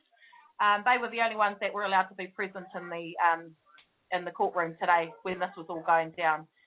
So I'm saying that they took me. I was ushered out of the courtroom after that. They took me into another room to go and sign a police bail, and they give me 3 copies to look at, and so I read all 3 of them. I read one of them very carefully, and then I marked all 3 of them accordingly. So I did things like I scrubbed out the word defendant. I also scrubbed out the word witness because there was no witness. I also remembered this time to write without prejudice. I also wrote under duress, and I also wrote no contract on it. So, I mean, all the documentation's there for them for their understanding. So what's next? Well, what next? They apparently say that I have to return. I have to be brought before the court again. So, and I said to them, well, like I said to you many times over, I don't consent to any of this because you haven't offered me full disclosure. You haven't offered me.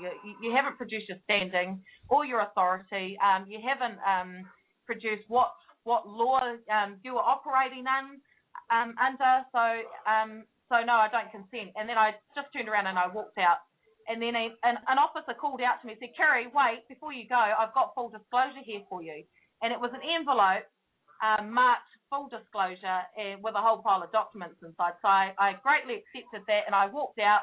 And once I was given full disclosure, the notice that they gave to me, I scrubbed a line from the left-hand corner to the top of the right-hand corner, and then I wrote no contract on it.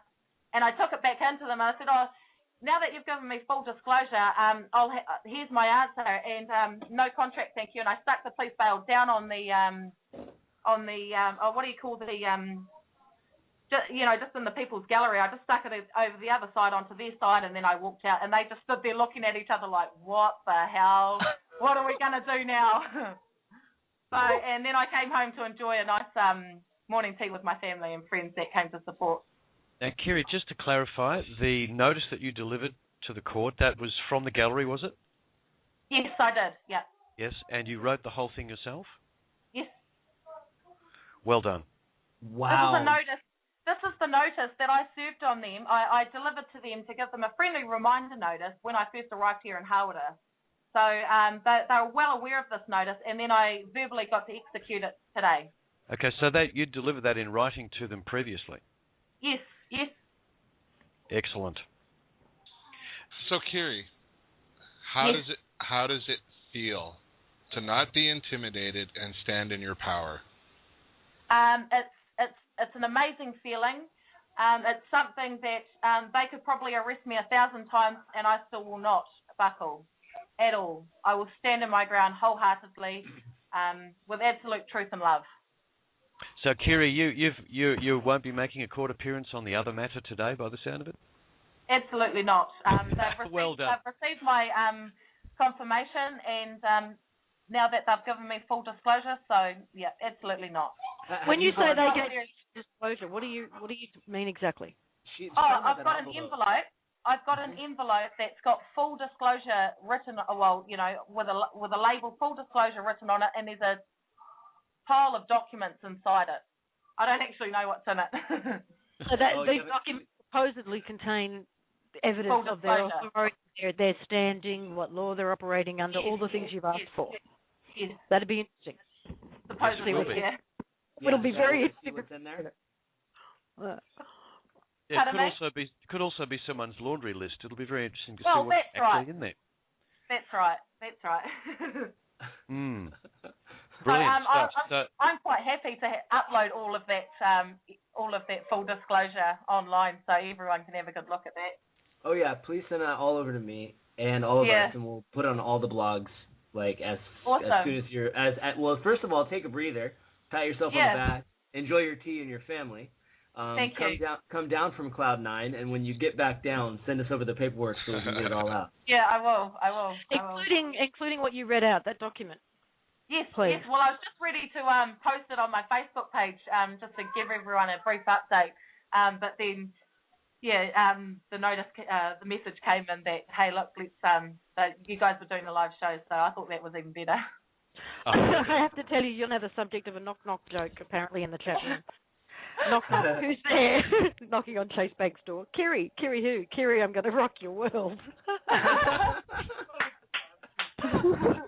So yeah, we had a real treat in store for them today because they imagined that I was going to go there and be a good little servant, slave, which I used the same process that they do, and I railroaded them. Mhm. It sounds like it. I wonder if they deleted your audio from your phone. Did you get your phone back? Yes, I got my phone back, so I'm hoping that it's not deleted. Mm. Oh wow. Kiri, there's one burning question I have, which you may not be able to give us an exact answer on, but your impressions on would be good. The actual charge they came up with, which I believe was pecuniary interest by deceptive use of a document or something like that. Is it your impression that was instigated by the bank, or was that something that the legal system has just jumped in and tried to put onto you? I truly believe the bank has got nothing to do with it. Interesting. Truly believe it. Interesting. I believe that this was something that they have just conspired together. I truly believe it with all my heart. I believe that the bank has nothing to do with any of it. I was going to ask you, Kiri, if you had heard from the bank or if they had contacted you. Actually, yes, I did. I don't have my letters in front of me, but now the bank have sent me a few things. They've sent me one letter. I don't actually have it in front of me, otherwise I'd read it. But just in short, they've sent me a letter saying, please accept this as confirmation that your accounts have been closed, and they have attached a check to it, and the check is made out to the amount of about $1,600 something odd dollars. Then they've sent me a copy of the instrument that I used to deposit my value, with a covering letter stating that the account was unfound. However, they haven't actually returned my original instrument, just a photocopy of it. So what I intend to do with that is I've written out a deposit slip to that bank account, and I've attached that check to it, as well as all the documentation that they've just sent me today. I've marked across it no contract, and I'm going to put it back in I'm going to post it back to them via registered mail. That way we've got some sort of tracking device. Kiri, I wonder if the original instrument you used had your signature on it? Yes, it does. Yeah, I wonder if they've rushed off and monetized that. Exactly. That was my exact feeling on that. So was that they've monetized it because they haven't provided me back my original instrument. They've only provided me back a photocopy of it, and they've stated that this meets the terms and conditions of blah, blah, blah Act. So if the bank didn't bring the charges, has in any part of this process, who is bringing the charges against you? Has that been disclosed? Well, it looks like it's the police. Well, that's ridiculous. That's like McDonald's security it's force outrageous. Coming in. Okay. It's outrageous, which is why I went in there to execute the notice today, because they have nothing. This is like an episode of The Simpsons. You know, he's just making stuff up. Yeah, they are. They truly are. They truly are. Keystone Cops. Yeah. Exactly. So they actually manhandled you to a fair degree by the sound of it, Kiri. Yes, they did. They actually stripped me down. So I was stripped down at the police station. I was asked to remove my clothing, etc., right down to my bare skin. My wrists are covered in bruises from being chained to a wall. Kiri, can you have someone please photograph your wrists? Yeah, I will. Photograph any injuries you've got. Photograph them, both sides, all angles. Definitely. And as long as the person taking the pictures is willing to, make a statement that they're their pictures and true, etc., that will be a really good thing to do. Definitely. And I'm sure you've got the names of the 3 police officers involved. They actually refused to identify themselves. Ooh. I asked for full identification, and they refused. They said to me they've already given it to me, and I said, no, you haven't. Stop lying. You're lying. And I said, I'm here reaffirming to you right now that you have not given that to me. And he said, yep, no, we've given it. You've got it. And I said, please identify yourself, full identification, please. He said, no, we've given it to you. You've got it. That's it. So, yeah, they did. They refused to identify themselves. But you could identify them in a lineup. Yes, I could, definitely. Oh, by a country mile. I've got a photographic memory, so yep. What a day. Yeah, it was. It was awesome. It was awesome. But I'll tell you what, you know, I don't want people to be alarmed or anything by any of this, because we as a people need to start going through these processes in order for the repurposing.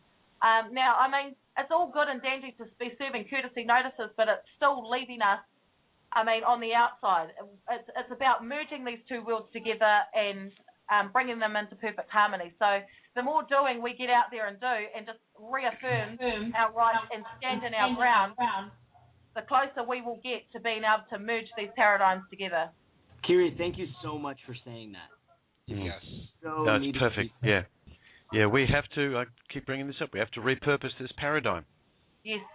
It is actually our paradigm. They've just hijacked it. We just need to repurpose it and morph it, and that's the job. That is the job. It is. Thank you, I've Kiri. myself Thank with you so that duty. What was that, You're Kiri? welcome. I charge myself with the duty of making that happen. So, I mean, it's important for everybody. It's important for everyone to know that if you just go through the processes with them and stand your ground, you will soon see for yourself, without having to be told or shown by anybody, that the jig is up. You will soon see the scam and the lies and the corruptions and the tactics that they use to influence and to overpower people, and just even with the words that they use to trick and deceive people. Their words stand out to me a country mile now. So there is nothing that they can say or do to me that I can't spot a mile away, and then implement the right tool out of my bag of tricks to be able to alleviate it. Kiri, I don't know if we talked about it on the interview. Maybe you talked about it on one of the calls that you had with Heather and Lisa or any of the others. But what's your background? Where did you go to do your study and your research? Obviously, considering what you did in court today and the document that you read to us, you're a deep study into knowing what you were doing walking into that courtroom. What was your process? I mean, can you point people to some resources of where they can go? Because I know that you have the opportunity to empower many to have the kind of courage that you had in court today, and it needs to be shared. Okay, so like I said, my research started with Mary Croft. She was my biggest inspiration to all of this. And people, you can download a copy if you haven't already of Mary Croft's it's free on the internet. Yeah, what is it? How I Clobbered Every Bureaucracy and... How I Clobbered Every Bureaucratic Agency and something or other. Yeah, if you put that into Google, you'll find it. It's a free download. Her book was very helpful, and although it was all in, it was all relating to the US or America, it just if you take little bits out of it, and then all you need to do is research what applies in your country, and then you'll find, the connecting legislation that helps, confirm what Mary talks about in her book. But I'm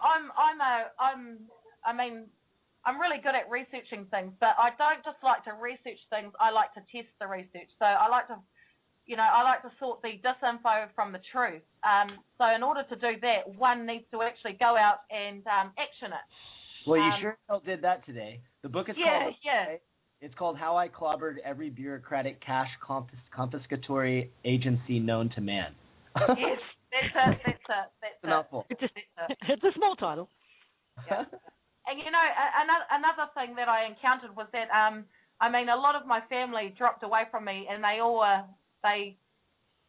lost a lot of my family members due to just getting involved in what I have done. So and a lot of family and friends would put doubt in my head and say things like, oh look, you're going to be locked up, you're going to get arrested, this is going to happen to you, and all the bad scenarios in the world.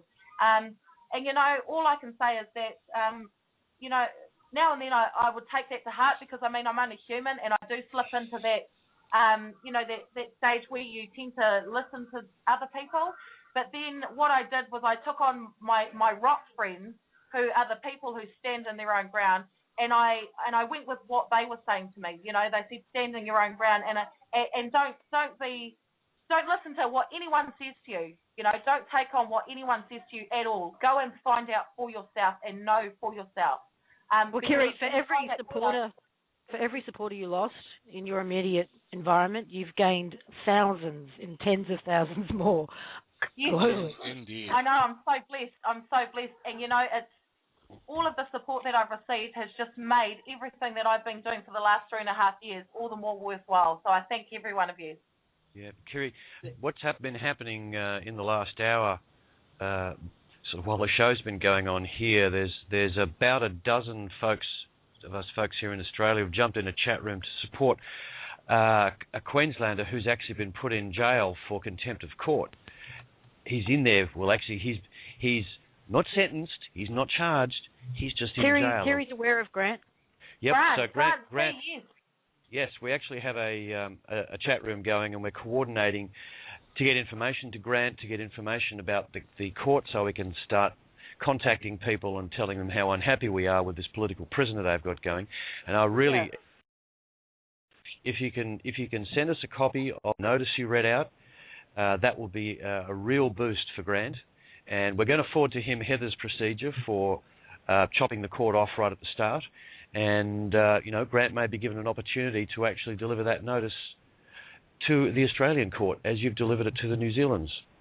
I think that's a beautiful idea. That would be a great idea because I think, Grant's more, I think Grant has enough experience and will stand in his space to do, if you can, what you've done, which is brilliant. I can imagine Grant will execute that with absolute precision. He's a great man, Grant, so I support him 100%. Kiri, if you could drop all your documents into the Skype room that we've got going with us. Yep, sure. That would be great. Yep, no worries. Okay. Hey, Kiri, was your whole family there in court supporting you today? Yes, they were. Yes. Yes, I had all my family there. It was awesome. All the kids? Yep. We had a couple of kids there. We had a couple of What did they say? What was the first thing they said to you after you guys walked out of that court today? Oh, everyone cheered and started clapping and going, yay! But they were sort of all expecting me. Now, the usual process, when you get processed, you get sent out the back door and you sort of come out through the big, ugly gates. But I just walked straight out of the front of the courtroom door, and they were all shocked when I came out the front room door because they were all waiting down the side of the courtroom for me. And then when I walked out the front, they were like, what? Yay! She's free! It was not your usual process. Kiri, you're awesome. Thank you. Yeah. You guys are awesome. I like what you guys have done. So you guys have inspired me, so thank you. Oh, and you've inspired us and many, many more. Oh, well, that's what it's all about, I suppose, I mean, it's about time we all started coming together as one. Well, you got a little bit of a Truman Show thing kind of going on right now. Now everybody's going to be following it's going to be like the courageous life of Kiri, and they're going to want to know what's going to happen in the next chapter. So I imagine that court is going to do a little bit more of their own homework before they invite you back into that slave chamber. So they are going to have to do a pile of homework. Not only that, they're going to have to get their top dogs to come and try and tackle it. Yeah. And even then, I'm ready for that, so bring it. All right, road trip to New Zealand. Yeah, exactly. One of the things that will be really, really great, Kiri, if you can, before you forget too much of the details of the one-on-one dialogue you had with the enforcers and anyone else in this particular incident, if you can write down the words used by them and by you, as it happened, so people can actually read it, I think that will be a really valuable resource for everybody. I think so. And also, Kiri, if you have time today, preferably, but if not tomorrow, can you go and have someone look at your wrists and just have it documented? Yeah, good idea. Sure. Yeah, yep. That was the first thing I was going to do, is pop down to the doctors and just get them to have a look at it. Yes, do that, and have them if and I would ask the doctor to take a photo as well. Yeah, because I've got quite big lumps on my wrists and my hands from them yanking at the chains that they had me locked in. And just have your thumb checked out too, so that. Yeah. I'm actually absolutely outraged that they actually chained you and strip searched you. That's outrageous. Yes, absolutely outrageous. Yeah. So I was chained. What was their reasoning for strip searching or stripping you? Pardon me? What was the reason for actually stripping you? Okay, they actually gave me they quoted me an act, which I never, I can't actually remember that act off the top of my head right now, but they did quote an act, and that was the reason. Man, Under the had their work cut out for them. Search warrant or something act, or I'll have to look it up. Well, again, it's okay. Show me the authority under which you can that I fall under that act. Yeah. It always comes back to that. But look, I love that you didn't just only poke the bear. You got out a 3x2 with a nail in it and whacked them about the head. Before your court case even came up for the day. Yeah. Talk about attack is the best form of defence, and I think we need to take a real lesson for that, because we don't need to wait for them to come. We don't need to stand in their queue, because there is no queue. It's just a fiction. That's right. It's all just a presumption, isn't it? Until we rebut it. Mm-hmm. I made sure that they got a good serving today, so I served them up a good treat. So how long before you've got to be back there? Yeah, that's what I was gonna ask. Pardon me? How long before you have to be back there? I'm really not. I really don't know because I didn't pay attention to any of it because it was irrelevant to me. So I decided that I don't want to contact with them. So I don't know. Yeah. Kira, the other thing too, if we can get as many details of the court and the people involved as possible, we can actually start an email campaign, and it could be foreclosure flyers or courtesy notices, but it can also be directed directly to the person. What do you think you were doing? Why are you participating in this? And if they get tens and thousands of emails, faxes, phone calls, whatever, they'll know that they're not just dealing with this little missy from down the street here. They're dealing with the people. Yes, that's right. We're watching. We know what's going on. Judy said, I think the whole court system is afraid of all the Kiris out there. And ain't that the truth? Yes. Because what if one courthouse one day had 5 people do this, then 10, then 15? Exactly. I mean, what would happen to the system in that case? It would absolutely crumble. It would implode. It would implode on itself. Well, see, somebody reminded me of a movement that happened in the 60s, and it may have been called the Freedom Train, of which there was a document about it, that people just started turning up to jails and turning up to prison, turning up to police stations to basically be incarcerated. It's like, lock me up. And it got to the point where being put in jail became a joke, and they couldn't house everybody. And I can see something like that scenario happening here. Yeah. We've got only a few minutes to go. I'd just like to say this. Max Egan's favourite topic for years has been peaceful non-compliance. And Lisa and I were talking yesterday about how can we peacefully non-comply in public, in the streets, safely, in ways that they can't jump on and declare that you're being a public nuisance or whatever. And we're going to talk about it in the Collective Imagination tomorrow, and this conversation leads directly to that.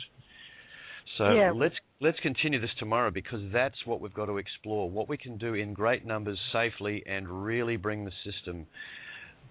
We don't repurpose the system. Let's keep it at that. Yeah, exactly. Repurposing it. We don't want to bring it down because, in my mind, the systems are perfect. The only thing that's not is the vacuum that they put the system in. To channel it to just 1% of the population of the planet. Exactly. So I mean, the systems are perfect, but they just need to be repurposed for what they originally were. So that's why I decided to do what I did, because I mean.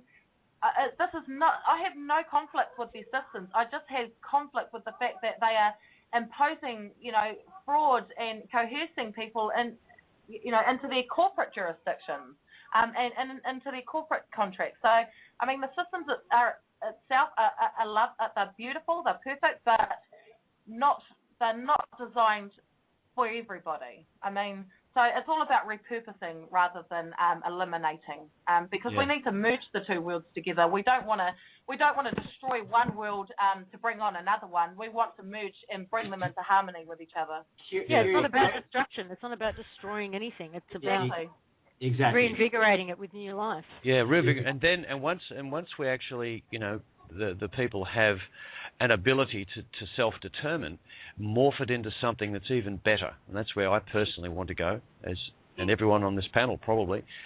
That's where we all want to go. Yep, absolutely. Probably why you're the host of the Repurposing Show, Chris. So it's probably why I'm the host of the Repurposing Show. Yes, you got that one on there. So we will no doubt be talking with Kiri on that show too, because there's so many issues come out of this, and they're all striking directly to the heart of the problem that we're dealing with.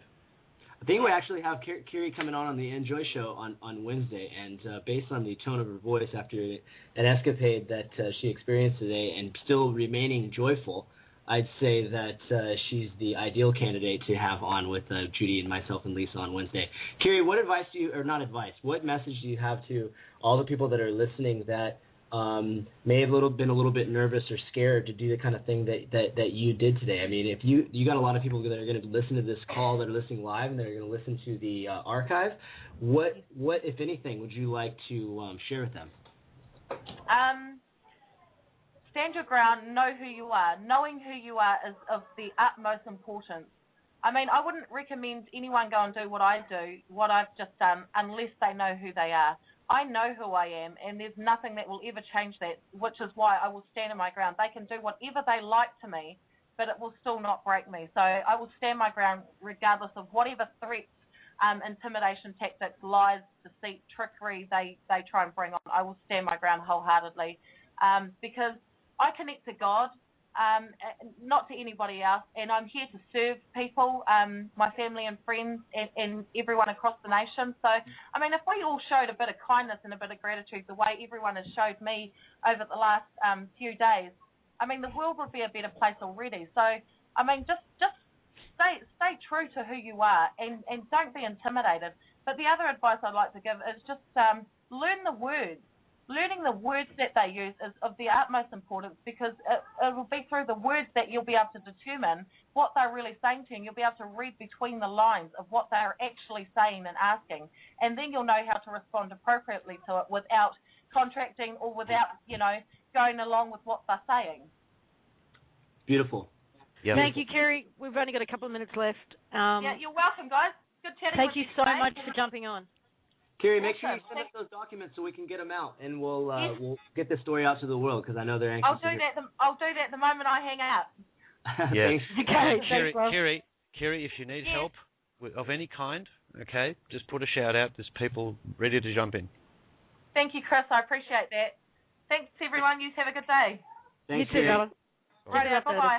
Bye. Okay.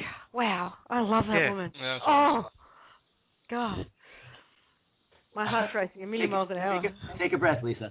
I know. I'm just so excited for her, because she's excited. I mean, to think, I know that there are people who have commented on some of the threads on Facebook, and I've seen them, and it's like they're just not seeing, the forest for the trees in this. They thought it was all bad news, and fearful for Kiri. And it's like, man, if you spoke to this woman, you'd know that there is. Fear just doesn't even get a look at. I mean, yeah. And if you're not getting flack, you're not over the target. Exactly. Yep. That's the way it works. So please join us again tomorrow for the Collective Imagination. We are going to have a pretty intense, deep, and fun at times conversation. Bob and I touched on some of it yesterday. Chris brought up another aspect of it just now. And we do need some of those elements of the 60s back. the whole love-in business. But also, this growth process can be painful, and no one's trying to pretend otherwise. So we're going to look at some of that too. And also, what you guys are doing for each other as a community, I really want you to know this, that you are literally saving each other. Yeah, it's incredible. The community that has sprung up around these shows, this whole 5D media network, and the community that's come up around it is just extraordinary. And you are changing each other's lives. You are literally saving each other's lives on a couple of occasions. So it's a beautiful thing to see, and it actually brings tears to my eyes when I think about it. So we're going to have a really nice conversation tomorrow, so please join us for that. And the following day, of course, we've got the Enjoy Show with Judy and Brian, Cool Coincidence on Friday, Remembering on Saturday, Transitioning on Sunday, Repurposing on Monday. That's Australian time. It's a big week. So it's a big week. It's a big week. And we're having a ball doing it, and we all want to thank you so much for showing up each and every time. Yep. So it's bye for me. Thank you. Bye, guys. Bye from me. See you Good tomorrow. night. Good night, everyone. See you tomorrow.